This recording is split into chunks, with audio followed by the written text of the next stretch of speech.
Hey there. So this is our HubSpot dynamic proposal, and it has a few cool parts to it, which I'm going to explain in this video.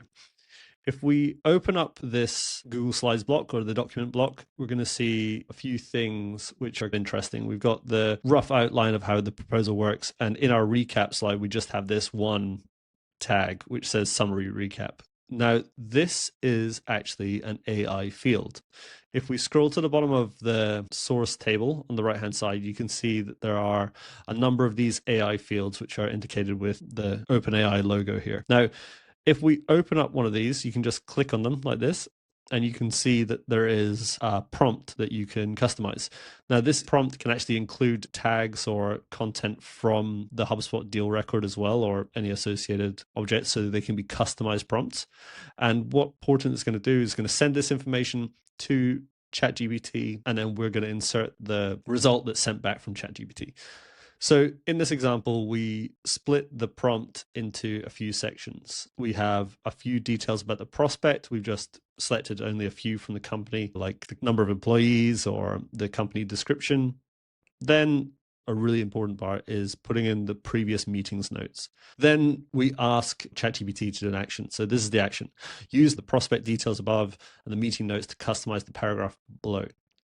Now, this is the customizable paragraph. So you can make that anything that you want. We've picked out a recap or a summary paragraph that we've used in other proposals. And if I copy this, this will fit perfectly in that text box in the slide. And then we've put a few formatting rules. So these formatting rules are only to output the personalized paragraph above, use natural customer-friendly language. Very important to keep the customizable paragraph output the same number of characters, and that's so it fits in that field.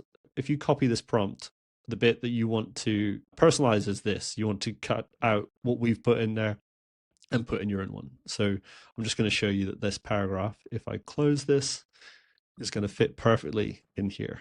So that's one style of AI prompt that we use.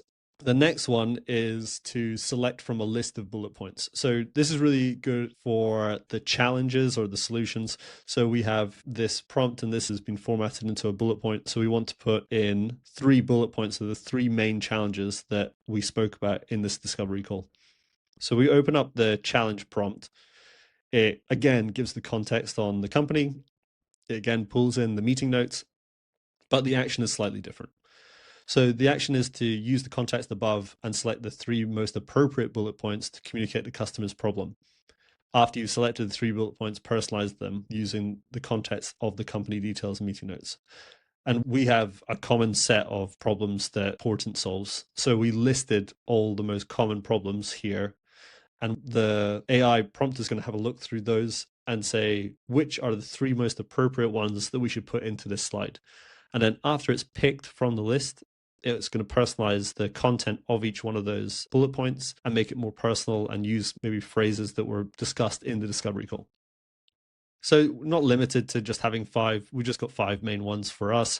Maybe you have 10, maybe you have 4. But you can just list, again, this is the bit that you want to remove and put in your own content in this section. And then we have a few more formatting rules just because they're bullet points. So just change the number to the number of bullet points you want. In this example, we've got 3. ChatGPT will commonly start bullet points with a dash, so we've removed that. Don't start the bullet points with a number. It will sometimes make them an ordered bullet point list, and don't add a blank line in between the bullet points. That's another thing that, we're trying to round out what ChatGPT is sending us back, which doesn't look nice.